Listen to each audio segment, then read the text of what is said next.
हम सब घर वाले सुबह नाश्ते की टेबल पे बैठे हुए थे। मेरे साथ मेरी बहन बैठी हुई थी। इसका पाँव मेरे पाँव पे लगा। मैंने समझा कि शायद गलती से लगा होगा, और फिर उसका हाथ आहिस्ता आहिस्ता मेरे पैर पे आया। मैंने एक दफ़ा उसका हाथ हटाया क्योंकि घर वाले सब बैठे हुए थे। उसने फिर दोबारा यही हरकत की। इस बार मैंने अपना पैर उसकी हाथ में। मेरा नाम इमरान है और मैं 25 साल का हूँ। मैं कराची में रहता हूँ। मेरे घर में 5 अफराद हैं। एक मेरी बहन, 2 भाई हैं और मेरे अम्मी अबू रहते हैं। बहन भाइयों में सबसे बड़ा मैं हूँ। मेरे दूसरे भाई का नाम कामरान है और बहन का नाम ज़ुवैया है। मेरे अबू सरकारी मुलाजिम थे, लेकिन अब रिटायर हो गए हैं। और मेरी उम्मी हाउस वाइफ है, सारा दिन घर पे होती है। मैंने अपनी तालीम मुकम्मल कर ली थी। अब मैं अच्छी सी नौकरी की तलाश में था। फिलहाल तो मैं घर पे रहता था। मेरी बहन भी जवान हो चुकी थी और मेरा भाई 20 साल का था। वो अभी पढ़ रहा था। मेरी एक गर्लफ्रेंड थी जिसका नाम केरन था। वो यूनिवर्सिटी में मेरी गर्लफ्रेंड बनी थी और मैं उसी से शादी करने वाला था। अब मैं इंतज़ार में था कि मेरी कोई अच्छी सी नौकरी लग जाए। और मेरी बहन भी एक लड़के को पसंद करती थी। वो कज़नज़ाद भाई था, उसका नाम आसफ था और वो भी हमारे पड़ोस में रहता था। हमारे घर आता रहता था। मेरी बहन ज़ुवैया उससे हंस हंस कर बात करती थी और घर में सबको पता था कि ज़ुवैया आसफ को पसंद करती है। हम कराची में रहते हैं और हम ओपन माइंड फैमिली से ताल्लुक़ रखते हैं। हमारी फैमिली में ये बात बड़ी नहीं समझी जाती। लड़की का दिल जहाँ करे वो शादी कर सकती है और लड़के का भी, और उसी आज़ादी का मैंने भरपूर तरीके से फ़ायदा उठाया। एक रात मैं अपनी घर में सो रहा था। रात काफ़ी थी। मुझे बेचैनी से नींद नहीं आ रही थी। मैं सिगरेट पीने के लिए अपनी छत पे गया तो देखा मेरी बहन ज़ुवैया वहाँ किसी से फ़ोन पर बात कर रही है। मेरे लिए ये आम सी बात थी, क्योंकि मेरी बहन के पास फ़ोन था। वो किसी न किसी से बातें करती रहती थी।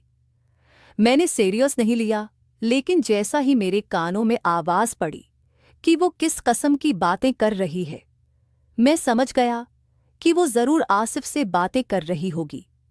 वो आसिफ को कह रही थी कि जब तुम पिछली बार आए थे और तुमने क्या था, मुझे बहुत सुकून मिला था। मैं समझ गया था कि वो किस बारे में बात कर रही है। मैंने बिना कोई आवाज़ किए उसके पेशे खड़ा रहा और उसकी बातें सुनता रहा, और फिर उसी को कह रही थी कि अगली दफ़ा तुम कब आ गए? मैं आज भी छत पर बैठी हूँ, तुम चाहो तो आ जाओ। मैं नीचे आके गेट खोल देती हूँ। शायद आसिफ उसे मना कर रहा था। मेरी बहन बहुत इसरार कर रही थी। शायद उसका दिल कर रहा था कि उस वक्त उसे वो चीज़ सता रही थी। मेरी बहन ने आसिफ की बहुत मिन्नतें की, लेकिन वो न आया। शायद उसका भी दिल भरा हुआ था। फिर मेरी बहन ने कहा कि चलो तुम उन्हें रहने दो, कोई बात नहीं, तुम मेरा फ़ोन पे ही काम कर दो, आप समझ रहे होंगे। आज मैं पहली बार अपनी बहन के मुंह से ऐसी बातें सुन रहा था और मेरा शेर भी जाग गया था। अब मुझसे भी कंट्रोल नहीं हो पा रहा था और फिर एकदम मैं अपनी बहन के सामने आया। मैंने कहा, ज़ुवैया किससे बातें कर रही हो, और वो भी इतनी गंदी? मुझे देख के वो चौंक गई, कहने लगी, इमरान भाई, आप रात के इस वक्त? मैंने कहा, हाँ, मुझे तो नींद नहीं आ रही थी, लेकिन तुम ही हाँ क्या कर रही हो? तो मेरी बहन कहने लगी, इमरान भाई, मुझे भी नींद नहीं आ रही थी, इसलिए मैं छत पे आई हूँ, आसिफ से बात कर रही थी। फिर मैंने अपनी बहन को कहा कि अब भी से तुमने आसिफ के साथ वो सब कुछ कर लिया है, तो शादी के बाद क्या करोगी? ऐसा ना हो कि वो तुम्हारी इज्जत करना छोड़ दे। मेरी बहन ने कहा, लगता है आपने सब कुछ सुन लिया, और फिर वो शर्माने लगे। मैंने उसे कहा कि हाँ, मैंने ये भी सुना है, तुम उसकी मिन्नतें कर रही थी, लेकिन वो यहाँ नहीं आ रहा। तुम कहो तो मेरे पास एक और हल है।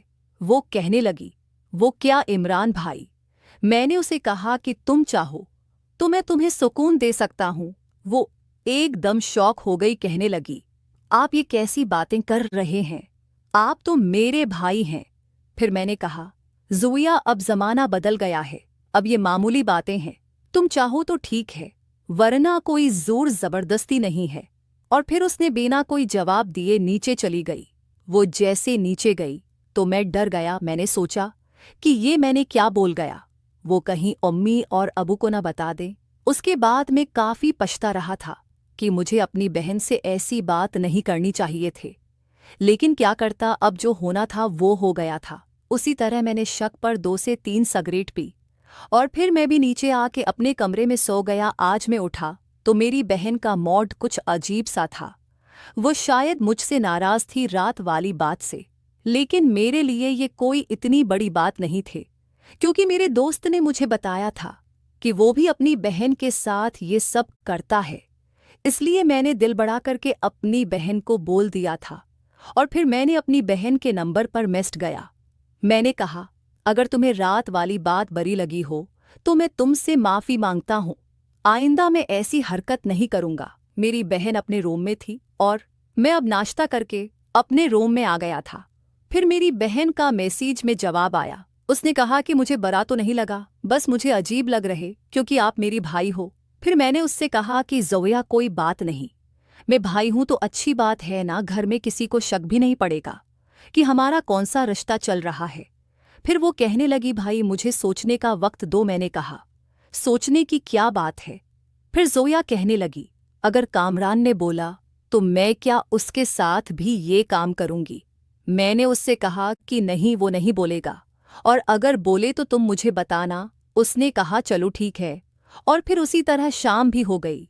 शाम हुई तो अबू घर आए। हम्मी को कहा, हमारे फलान रिश्तेदार की शादी है, मेरी पप्पू की बेटी की शादी थी, हमें वहां जाना है। वो लोग पेशावर रहते हैं। उम्मी ने कहा कि घर पे किसको ठहरा के जाएं, क्योंकि इतना बड़ा घर है, हम उसको अकेले तो नहीं छोड़ सकते। फिर मेरे अबू कहने लगा कि कोई बात नहीं, घर पे हम ताल्लुक लगा देंगे, कुछ नहीं होता। फिर मेरे भाई कामरान ने कहा, नहीं अबू, मेरे एग्जाम्स चल रहे हैं तो मैं पढ़ना चाहता हूँ, मैं घर पे रहूँगा। और फिर मेरी बहन ज़ोया ने भी कहा कि अबू मैं भी घर पे रहूँगी, पेशावर मुझे अच्छा नहीं लगता। वो जब मेरी बहन ज़ोया ने कहा कि मैं भी शादी पे नहीं जा रही तो मैं फिर कैसे जा सकता था, क्योंकि मुझे तो मौका मिलने वाला था। तो मैंने भी अबू को झट बोल गया। मैंने कहा, अबू मैं भी यही रहूँगा क्योंकि मुझे 1-2 जगह इंटरव्यू देने जाना है नौकरी की हवाले से। तो अबू कहने लगा, ठीक है बेगम, तुम और मैं चलते हैं, कल के लिए सामान पैक कर दो, ये तो अच्छी बात है। फिर मेरी उम्मी कहने लगी कि खाने का कैसे करोगे, मैं तुम लोगों के लिए खाना तैयार खाने के लिए तुम्हारी खाला को बुला लेती हूँ। असल में मेरी उम्मी से छोटी उसकी एक बहन थी, उसकी शादी भी कराची में हुई थी। मैंने दिल में सोचा, अगर खाला यहाँ आएगी तो मेरा काम नहीं होगा। मैंने कहा, नहीं नहीं, उम्मी ज़ोया खाना बना लेगी। ज़ोया कहने लगी, भाई रोटी तो मैं बना लूँगी, सालन बनाना मुझे नहीं आता है। फिर मेरी उम्मी कहने लगी कि मैं तुम्हारी खाला को बुला लेती हूँ, हमें वैसे भी 1 हफ्ता लगेगा, तो 1 हफ्ते के लिए तुम लोगों के साथ आके रहेगी।